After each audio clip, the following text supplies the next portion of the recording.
Bismillahirrahmanirrahim. Assalamualaikum warahmatullahi wabarakatuh. Halo teman-teman semua, perkenalkan nama saya Nabila. Saya merupakan mahasiswa Tadris Bahasa Inggris Universitas Sultan Haji Muhammad Idris.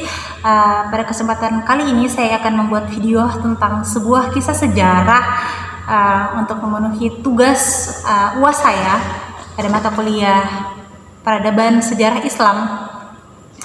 Pada kesempatan kali ini cerita sejarah yang akan saya ceritakan yaitu sebuah kisah sejarah pada zaman Rasulullah, yaitu kisah seorang pemuda Yaman yang sangat terkenal. Mungkin sekilas kalian sudah pernah mendengarkan, bahkan sudah sangat memahami ceritanya daripada saya. Langsung saja kita mulai ceritanya. Sebuah kisah tentang Uwais Al-Qarni. Uwais Al-Qarni ini teman-teman adalah seorang pemuda Yaman yang hidup pada zaman Rasulullah SAW. Sangat-sangat masyhur namanya di kalangan malaikat-malaikat Allah, tapi status sosialnya sangat-sangatlah rendah. Kenapa bisa? Uwais ini orang yang bekerja hanya sebagai pengembala domba, terus di sekujur kulitnya itu punya bercak-bercak putih. Dia punya penyakit sopak, ibunya buta dan lumpuh.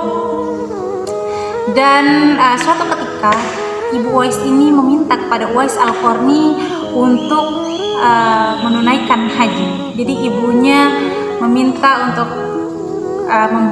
Uwais ini membawa ibunya untuk menunaikan haji. Sedangkan pada saat itu teman-teman, unta itu adalah kendaraan untuk orang-orang yang mempunyai uang, berduit lah. Sedangkan Uwais ini kita tahu dia dari kalangan sosial yang sangat-sangat berkecukupan. Mutar otak lah Uwais Al-Qarni ini, bagaimana caranya dia mampu untuk mewujudkan permintaan ibunya. Sedangkan Uwais ini, dia ini adalah orang yang sangat sayang kepada ibunya teman-teman, sangat-sangat berbakti kepada ibunya. Hingga pada akhirnya Uwais ini membeli seekor lembu. Untuk satu-satunya jalan yang bisa ia lakukan adalah mengangkat ibunya dari kota Yaman ke kota Makkah Al-Mukarramah. Ya, untuk mengangkat seorang ibu dari Yaman ke kota Makkah butuh persiapan yang sangat-sangat matang teman-teman. Karena dari kota Makkah ke kota Yaman itu bukan perjalanan yang singkat, cukup jauh dan sangat-sangat jauh. Hingga akhirnya anak lembu yang ia beli, beliau rawat, beliau beri makan setiap harinya. Beliau angkat. Bahkan yang paling menarik, setiap hari, setiap pagi dan sore Uwais Al-Qarni ini mengangkat lembu tadi naik turun gunung. Untuk apa? Untuk melatih fisik beliau. Hingga sampailah berbulan-bulan sapi yang kecil pun membesar. Uwais Al-Qarni ini sudah mempunyai fisik yang sangat-sangat kuat. Ia gendong ibunya dari kota Yaman ke kota Mekah untuk menunaikan haji. Bayangkan teman-teman, betapa panasnya, betapa berat dan susahnya itu pada saat itu teman-teman. Gurun pasir yang tandus, yang sangat panas teman-teman, dia lalui untuk menggendong seorang ibu untuk mewujudkan mimpi ibunya. Singkat cerita, sampailah seorang Uwais Al-Qarni ini di kota Makkah dan membantu ibunya untuk melaksanakan serangkaian ibadah haji. Dan tiba saatnya ketika Uwais Al-Qarni sampai di depan Ka'bah, beliau berdoa kepada Allah? Beliau berdoa bahwasanya, ya Allah, tolong hapuskan segala dosa-dosa ibuku dan masukkanlah ibuku ke surga. Lantas ibunya bertanya, teman-teman, iya dong, kenapa Uwais ini hanya meminta doa untukku saja? Kenapa dia tidak meminta doa kepada dirinya pula? Karena mungkin pada saat itu Uwais itu berdoanya berulang-ulang, hanya itu saja yang didoakan ya teman-teman. Lantas Uwais ini menjawab, ya ibu, aku berdoa seperti ini karena aku ingin engkau masuk surga, dan atas ridho dan rahmat Allah lah aku bisa juga masuk surga. Bayangkan teman-teman, pemikiran Uwais yang mungkin menurut kita biasa saja, maksudnya tidak terlintas sama sekali untuk kita gitu. Tapi seorang Uwais ini mampu berpikir seperti itu. teman-teman. Pada kesempatan yang sama, Rasulullah SAW memperingatkan kepada para sahabatnya, terutama pada Khalifah Umar bin Khattab, untuk ketika ada nanti masanya seorang pemuda Yaman, dia itu sangat-sangat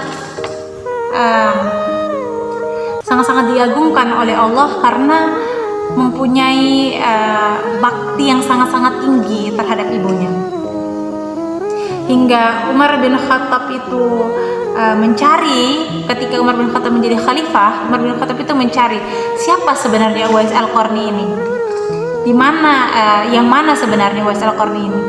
Hingga singkat cerita, Uwais bertemu langsung dengan Umar bin Khattab, dan Umar bin Khattab bertanya, apakah engkau benar yang bernama Uwais Al-Qarni? Ya, akulah Uwais Al-Qarni. Apakah benar engkau memiliki penyakit kulit? Ya benar, akulah yang mempunyai penyakit kulit. Apakah benar engkau mempunyai ibu yang buta dan lumpuh? Iya, akulah Uwais Al-Qarni mempunyai ibu yang buta dan lumpuh. Dan apa yang dilakukan Umar bin Khattab, teman-teman? Meminta doa agar Allah ampunkan dosa-dosanya kepada Uwais.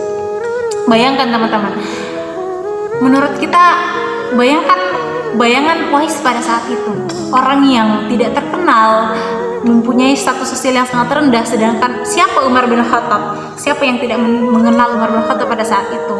Pemimpin kayak zaman sekarang tuh presiden gitulah teman-teman, meminta doa kepada hanya seorang Uwais. Masya Allah, tabarakallah.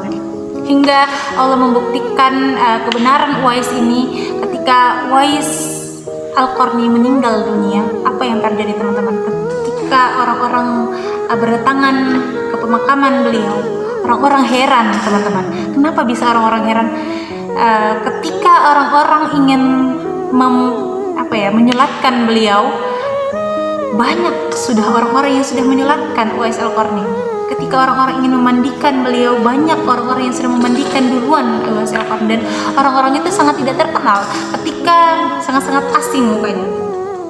Ketika Uwais Al-Qarni, orang-orang tetangganya ingin menguburkan Uwais Al-Qarni, sudah banyak orang-orang yang sudah menggali kuburnya dan sudah bersiap untuk memakamkan Uwais Al-Qarni. Siapakah orang-orang itu teman-teman?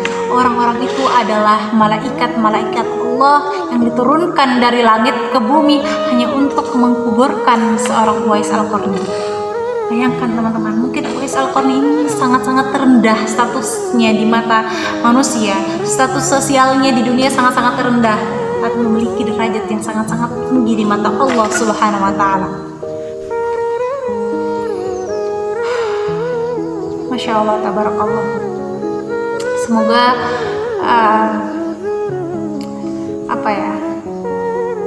kita bisa mengambil hikmah dan pelajaran betapa pentingnya berbakti kepada kedua orang tua, terutama kepada seorang ibu, di mana bagaimanapun kita berusaha untuk mencari tempat ibadah, peluang ibadah untuk masuk surga, sedangkan di rumah kita ternyata kita punya peluang yang sangat besar hanya dengan berbakti kepada kedua orang tua, terutama kepada ibu. Baik teman-teman, mungkin itu saja yang bisa saya ceritakan pada kesempatan kali ini. Mohon maaf bila ada salah-salah kata dan kekurangan dalam penyampaian kisah sejarah.